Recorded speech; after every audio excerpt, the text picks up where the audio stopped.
Welcome to Chapter 7 of AMSCO, U.S. History, where in this video we're going to talk about the age of Jefferson from 1800 to 1816. Before we begin, please make sure to promote this video to all your friends so they can learn some fun U.S. history as well. The first thing we're going to talk about is Thomas Jefferson. Thomas Jefferson was the third president of the United States, and he was different from the previous two as he was a Democratic Republican, not a Federalist. So after winning the election of 1800, there was this peaceful transition between the Federalist Party to the Democratic Republican Party. So Jefferson was pretty popular because he won, and in doing so, he also tried to make America sort of tight again, even though there was this divide between the Federalists and the Democratic Republicans. So how did he do this? He tried to win the trust and allegiance of Federalists by maintaining the National Bank and the debt repayment plan of Alexander Hamilton, and he also continued the neutrality policies that were instituted by Washington and Adams, and he also sort of catered to his own people, the Democratic Republicans and the backcountry farmers. And basically this meant limited central government, so the government wouldn't be as big and as strong as the Federalists had it.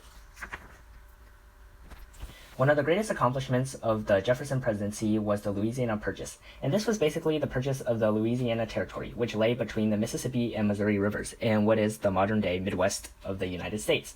And basically, at the mouth of this Mississippi laid a very important port, and this was the port of New Orleans, circled here in green.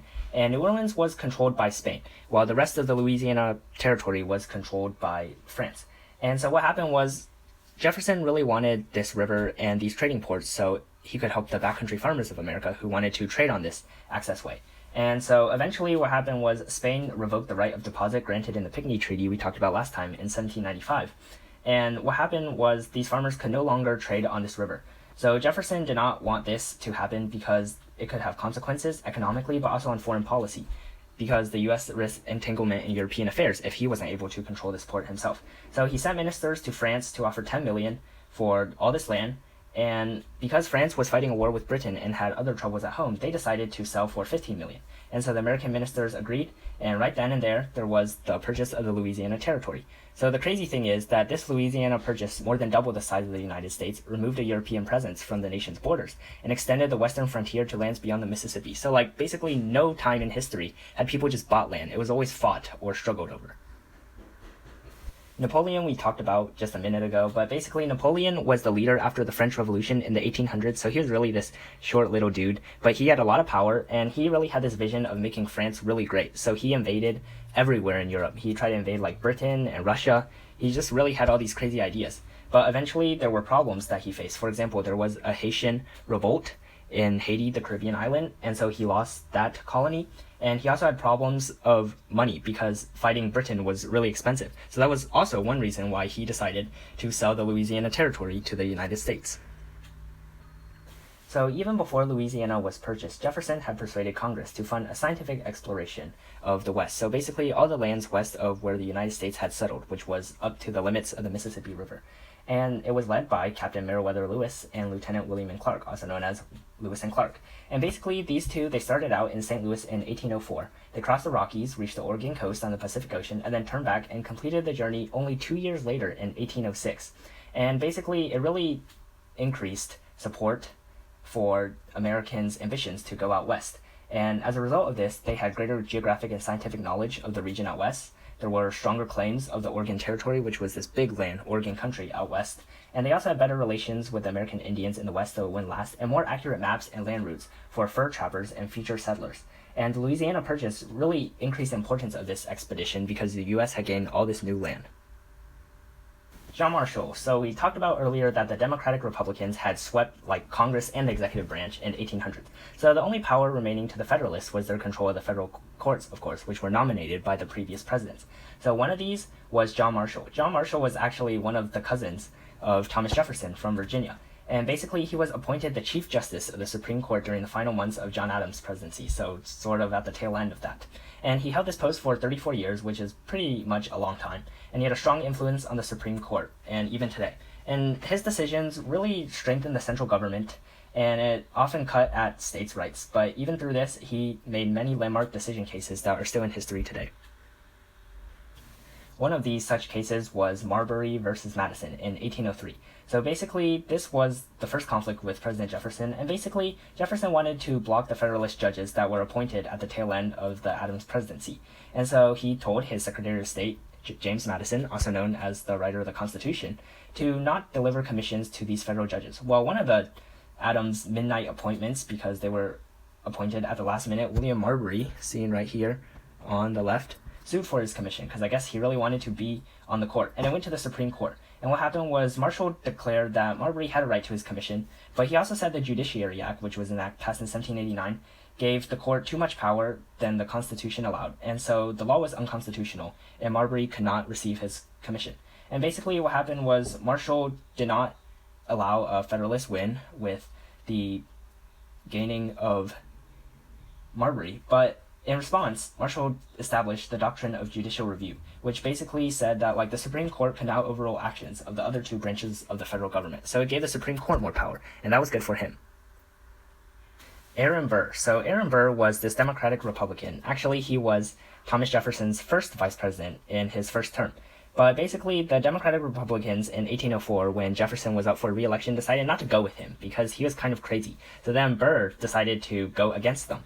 And what he did was he threatened to break up the Union, and he also had something with Alexander Hamilton, which resulted in his death. Basically, the first one was a Federalist conspiracy. Basically, he told the Federalists of New England, that's where they were, that he would win New York and then unite with the New England states, and then these states would together bind and secede from the nation, because I guess he was salty over the Democratic Republicans. But this failed, and Hamilton opposed Burr even in New York, and this conspiracy just didn't turn out. So he was also angered by an insulting remark that Hamilton said, so he challenged Hamilton to a duel. And as we know from this duel, he fatally shot Hamilton, and Hamilton died in 1804. And this was really bad for the Federalists, because as you may remember, the great Federalist leader was Hamilton. And so since Hamilton died, Burr was also hated by many people. And he was just had too much stuff and too much drama going around, and lots of people didn't like him. One of the first tests to the Jefferson presidency, foreign policy-wise, were Barbary pirates. And these were basically pirates by the Barbary states on the North African coast, seen right here. And basically what happened was these Barbary pirates really just wanted to seize whatever merchants that came by, and among those were U.S. merchants. So the previous presidents, Washington and Adams, had agreed to pay a tribute to these governments. And so when Jefferson came along, the ruler of Tripoli, which is a city in this region, decided to demand a higher sum from Jefferson. So Jefferson, of course, did not want to pay, and he sent a small fleet of the U.S. Navy to fight wars. And these wars lasted 4 years, from 1801 to 1805. And though the American Navy did not really achieve any meaningful victories, they did gain respect, and it also offered some protection for the U.S. vessels who were in the Mediterranean waters. Other countries and problems arose, such as with U.S.'s former mother country, Britain. And among these was the Chesapeake-Leopard Affair. And basically what happened was in 1807, a few miles off Virginia, what happened was the British warship, the Leopard, fired on the U.S. warship, the Chesapeake. And 3 Americans were killed, and 4 others were taken captive and impressed into the British Navy. So now Americans really hated the British, and they wanted war. But Jefferson did not want war, of course. And so he just decided to resort to diplomacy and economic pressures.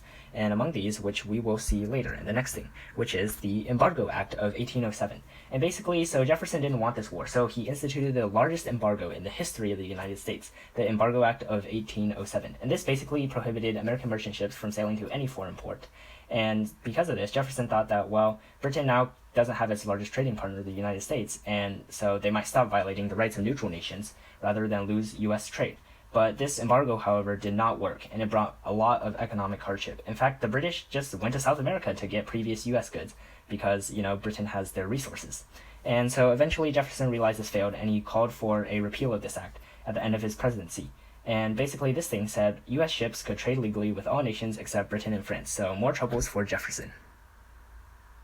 So with the Dead Embargo Act saying that American merchant ships could not sail to any foreign port or any other foreign country, the Jefferson presidency really came to an end. And so he decided to follow Washington's precedent of 2 terms only. And so for his party's nomination, the next round, he chose his close friend, Secretary of State James Madison, writer of the Constitution, as we saw. And James Madison, even though he was a great writer and helped ratify the Constitution, he maybe wasn't as good as Jefferson. For example, he was a weak public speaker, he was kind of stubborn, and he didn't really have the political skills. But with Jefferson's backing, Madison was nominated, and he was able to win. And he defeated Federalists such as Charles Pinckney of the Pinckney Treaty. And even with this, the Federalists did manage to gain seats back in Congress because, of course, unhappiness with the embargo really took a damage on the Democratic Republicans. So with the embargo ending, Madison hoped to end this economic hardship. So he decided to introduce the Nonintercourse Act of 1809. And basically, it would help America maintain its rights as a neutral nation while still being able to trade with lots of other people. And with this act, Americans can now trade with all nations except Britain and France, sort of like we saw last time. And it didn't really quite work out either.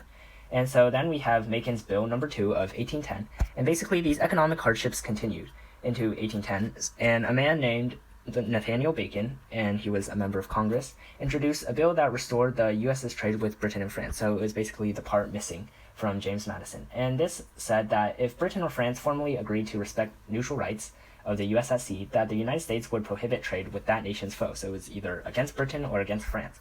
Pretty crazy, huh? And this didn't really work out. And so Congress decided that they were going to try it, and they heard back from Napoleon first, and it did not work. They thought they could trust Napoleon, as we saw earlier, but Napoleon was kind of sneaky, and through fighting, they decided to embargo with the British side, and this caused problems, one of which is the War of 1812, as we see later. So the French continued to impress the American merchant ships, even though Napoleon promised not to, and this caused lots of problems. But America had bigger issues with Britain. Among these was the impressment of U.S. sailors. So the British kept taking U.S. sailors, and this was not cool. Also, they interfered with American shipping, as we saw earlier. And basically, the last straw was the British support of the Native American resistance. On the western frontier, Americans wanted to continue expanding west with the Louisiana Purchase, but Britain really helped the natives to try to keep Americans off their lands. So these continued violation of U.S. neutral rights at sea and troubles with the British on the western frontier really were the causes of the War of 1812. By this time, new, young Democratic Republicans had come to Congress, and many of them were from frontier states such as Kentucky, Tennessee, and Ohio. So this congressional election in 1810 was really like sort of a big turning point. And among these were hawks, and these were people who really wanted war with Britain, and they were eager about it. And they had a big influence in the House of Representatives. So some were like Henry Clay of Kentucky and John C. Calhoun of South Carolina. And these war hawkers really argued that war with Britain would be the only way to defend American honor, gain Canada because it was controlled by Britain at the time, and destroy American Indian resistance on the frontier. So finally, James Madison relented, and he allowed a declaration of war against Britain. And the crazy thing is that the British government, by this time of June 1812, had agreed to suspend its naval blockade, but it didn't go to Madison in time, and so as a result, there was this declaration of war, the War of 1812. So this war was really crazy. It was basically like a continuation of the American Revolution, but it didn't really result in much. So Britain was now fighting France and the Americas, but they were able to defeat Napoleon really quickly by spring of 1814, so then they focused on America. And in America, they were able to do a lot of damage. For example, they marched to Washington, D.C. and set fire to the White House, Capitol, and other government buildings. And they also attempted to take Baltimore, Maryland, in Fort McHenry, but after a night's bombardment, it failed. And this event we know today in our national anthem, as Francis Scott Key wrote in the aftermath to it, the Star Spangled Banner, and this is sort of a famous painting of this event. So that's where our national anthem comes from. Pretty great fact right there. And basically, this war was just a stalemate throughout the entire time. Nobody really won. In the South, there was this very big decision at the end of the war, and this was known as the Southern Campaign. And basically, Andrew Jackson, a future president, really just destroyed the Native Americans in modern-day Alabama, and it really just helped give the Americans more morale and more energy and more strength going into the future as this new young nation. And eventually, though, Americans and the British weren't able to gain much from it, and they decided to halt fighting in a treaty known as the Treaty of Ghent. Ghent is actually a city in Belgium, and with the signing of the Treaty of Ghent, this war, it was really just an armistice because it halted fighting and returned all conquered territory to the pre-war claimant. Basically, like no war had ever happened. And the pre-war boundary between Canada and the United States remained, and it basically ended in a stalemate. So right before the war ended, the New England states, as they were Federalists, really did not like the war and the Democratic Republicans and their values in Washington. So radical Federalists in New England urged that the Constitution be amended and that as a last resort, secession be voted upon. And so to consider these matters, they held a special convention in Hartford, Connecticut, right here, center of Connecticut, modern day, in December 1814. And basically, these delegates rejected the radical calls for secession, but they wanted to limit the growing power of the Democratic Republicans in the South and the West. So they had proposals. One of them was that for future use, 2/3 of both houses had to agree for a full war to happen, because that wasn't the case with the War of 1812. And shortly after the convention dissolved, the news came that Jackson had won big in New Orleans and Alabama, and the Treaty of Ghent. And as a result, many people just looked upon this like these people were unpatriotic. And as a result, the Federalists started declining, and that would show to be the end of the Federalist Party in America. So thanks so much for watching, and I hope to see you in the next one as the story of America continues.